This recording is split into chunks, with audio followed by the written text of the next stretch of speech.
வணக்கம் ஃப்ரெண்ட்ஸ், நம்ம இன்றைக்கி குருமா குழம்பும் கீ ரைஸும் பார்க்கலாம்.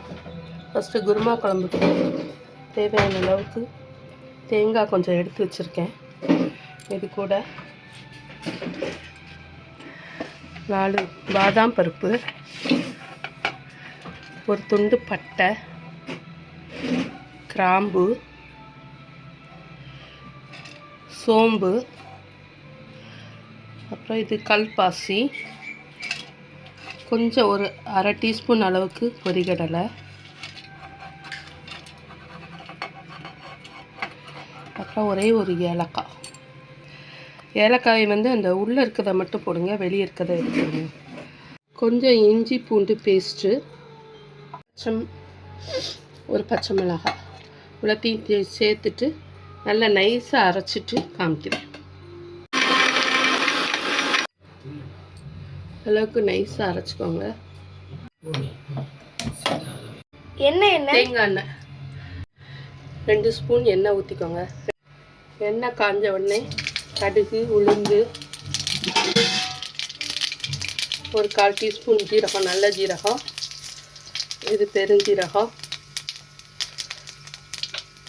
ஒரு சின்ன கல்பாசி, ஒரு ஏலக்காய், ஒரு பிரிஞ்சி இலை,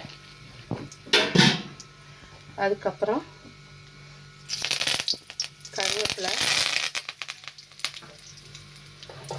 நீல வாக்கில் கட் பண்ணி வச்சுருக்க வெங்காயம்,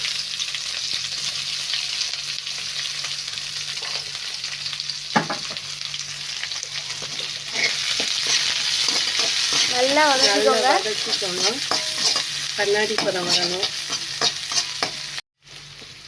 இந்த மாதிரி கோல்டன் ஷேட் வந்தோடனே தக்காளி ஒரு தக்காளி மட்டும் போட்டால் போதும், நிறைய போட்டால் கலர் மாறிடும்.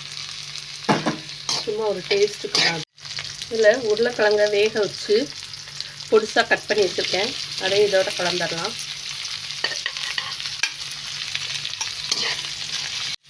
தக்காளி லேசாக ஒரு கிண்டு கிண்டினா போதும், ரொம்ப கிண்ட வேண்டாம்.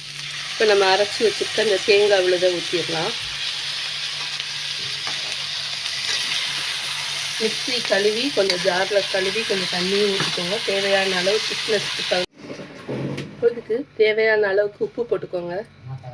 ஒரு கொதி வந்த விட்டு கொத்தமல்லி தழை தூவிட்டு இறக்கிடுங்க. அவ்வளோதான், குருமா குழம்பு ரெடி. சாப்பிட்டு பார்த்து எப்படி இருக்குன்னு கமெண்ட்ஸில் சொல்லுங்கள். தேங்க்யூ.